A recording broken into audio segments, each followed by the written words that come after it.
last but not least, Mr. Raj, who has a new job. He is a director of new initiatives in CES. He has been working for Niti Aayog and had the pleasure to interact with him many times. He was the lead author of the Green Hydrogen White Paper at the Niti Aayog and is a very knowledgeable man. So let us hear from you and what your viewpoints is, how we can move forward. Sure.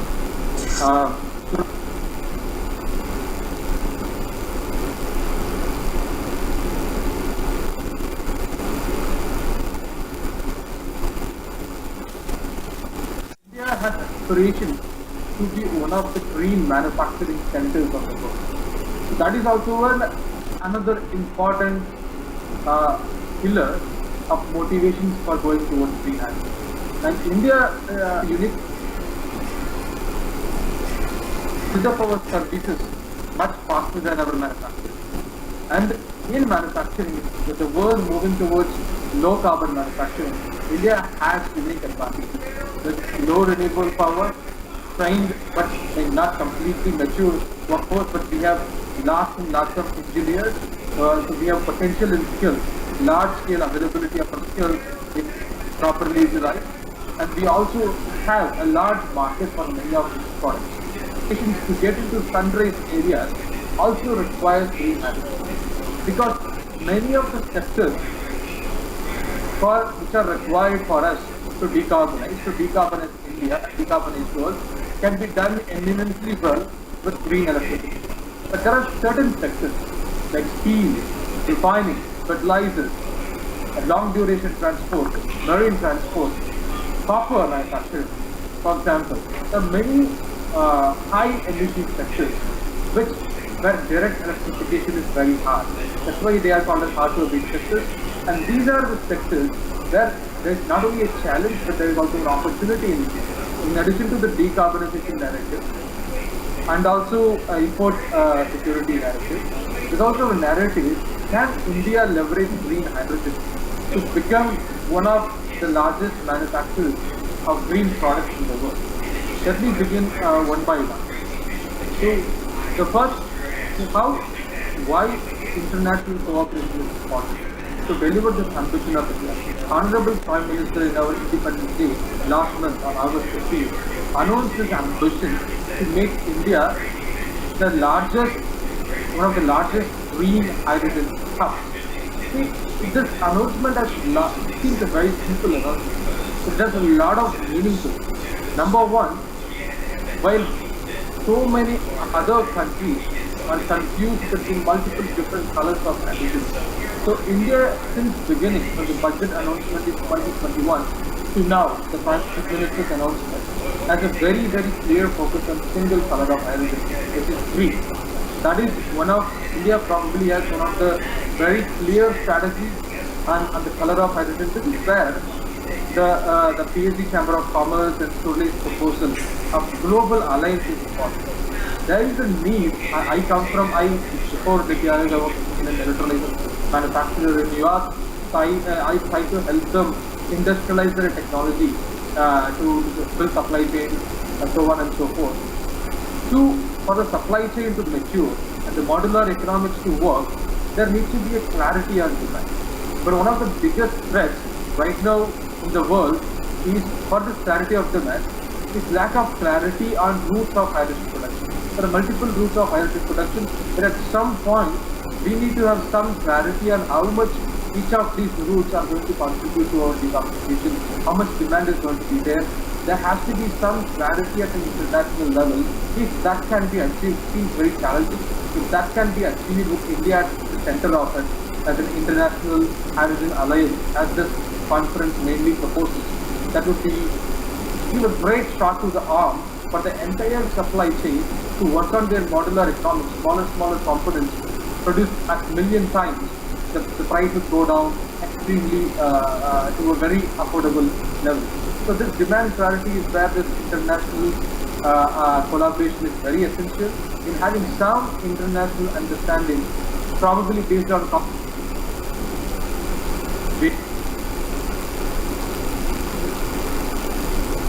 right?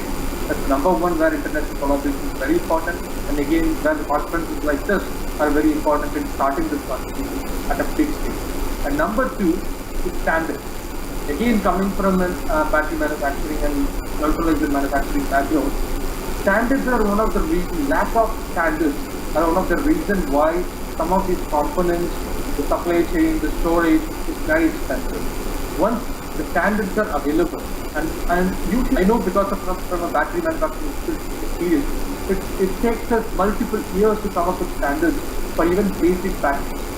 It cannot happen in hydrogen. We need to come up with internationally acceptable standards, and we need to play a more prominent role with multiple international agencies working to create standards across the value chain, and we have to adopt them quickly. We have to create standards for the entire hydrogen value chain, from the color of hydrogen, to carbon intensity, to the size, the safety, and I know Shirley and Grimstead are great proponents of safety standards.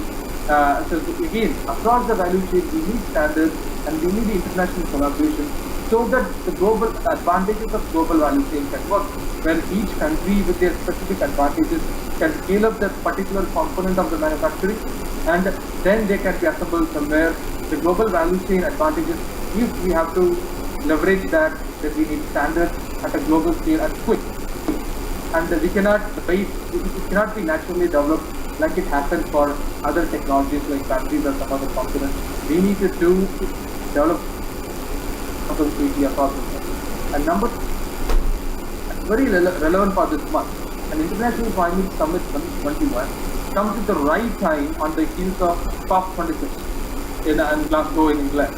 So it's very important because majority of energy growth and even hydrogen demand growth is coming, natural demand growth. Our refineries are expanding, doubling our capacities, our fertilizers are expanding, our steel capacity is tripling in next 10 years, and at least it will double, more than double in next 10 years. So demand coming in developing countries. The developing countries do not have low-cost capital. For example, Germany has announced that they have a partnership with the Namibia in an African region, so they can invest in those regions, create develop green hydrogen projects, and similarly, and in much more scaled up way, developing countries like which can manufacture components, which can innovate, which can create large demand, which can initiate projects.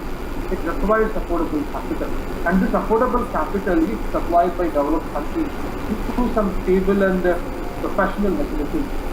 It could create enormous returns. Green, it would increase the green EBITDA, green premiums, and green balance sheets of these many investors across the world. Countries like India have huge appetite for very, very low risk green projects like green hydrogen projects and solar projects. So this green finance is very, very essential if India's green hydrogen ambition, even global green hydrogen ambition, if it has to be democratically distributed across the world, then it's very, very essential green finance flows into India without much restriction. And number 4, the last one is manufacturing and innovation legislation. So in many countries across the world, today that have connected me and several other people working in this area to major electrolyzer manufacturers across the world. As I said, the value chain is global, and many of the balance of plant components are available. And I'm very surprised to know that India is one of the largest manufacturers of hydrogen-ready pipelines. Companies like Kowthan manufacture significant quantities of pipelines that are headed to global markets. So India has the supply chain capabilities, but we need an international cooperation, technology partnerships, innovation partnerships, which can leverage India's growing capabilities in low-cost R&D, combined with legacy R&D knowledge from developed countries. We need to combine manufacturing and innovation between academia, startups, big companies. We have to bring them together with especially we have to encourage Indian players to be part of this global manufacturing and innovation network. When these networks share, develop, and accelerate the development of very highly reliable, very highly modular, and very advanced manufacturing,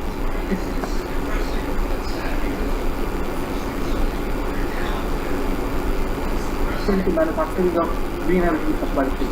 This can only happen when we start collaborating with each other and kind of become a virtual network of innovators and manufacturers. For this to happen, we need global manufacturing and innovation network. Again, their global hydrogen alliance would be an excellent tool for this to happen and accelerate the cost reduction in components for green hydrogen, and hence reducing the prices of green hydrogen and make it affordable forms of energy and green chemical feedstock. For this to happen, international cooperation is critical. And my last point is there needs to be a global advocacy. And the people here in this panel, majority of our audience are interested in sustainability or in sustainable products. And we have to advocate for green products, even if they are slightly more expensive. There needs to be mechanisms where green products are getting the premium that they deserve. For example, green steel. It's not a really complicated technology. It's a wonderful technology, but many of the components of this technology, the DRA technology, the green hydrogen technology, everything is already available, but it took several years for the first green steel to be shipped. Copper, the demand for copper is going to exponentially increase. But again, copper cannot be decarbonized because solutions such as direct reduction of copper ore using green hydrogen. For these kind of technologies, but there's no demand for them at scale. So for that, we need international cooperation and international demand has to be created for high quality, highly green products, and they have to actually get premium. If this premium is not achieved, the supply chain and manufacturing won't happen in these green products, and hence the green hydrogen demand will not be created, and hence green hydrogen price won't come down. So because of this, we need an international cooperation in creating and advocating and creating awareness and possibility of high quality green products such as green steel across the world, and I think developed countries can afford this premium to begin with, and then after 10-15 years, countries like India can also adopt these green products and we can become mainstream green products. And this is my final comments. And thank you, Surle, and thank you, PhD Chamber of Commerce, for inviting me. It was an excellent opportunity to thank you. Thank you so much. Thank you very much. This was so energetic and enthusiastic delivered speech, and I'm sure that we all are quite overwhelmed, but this is something that we will come back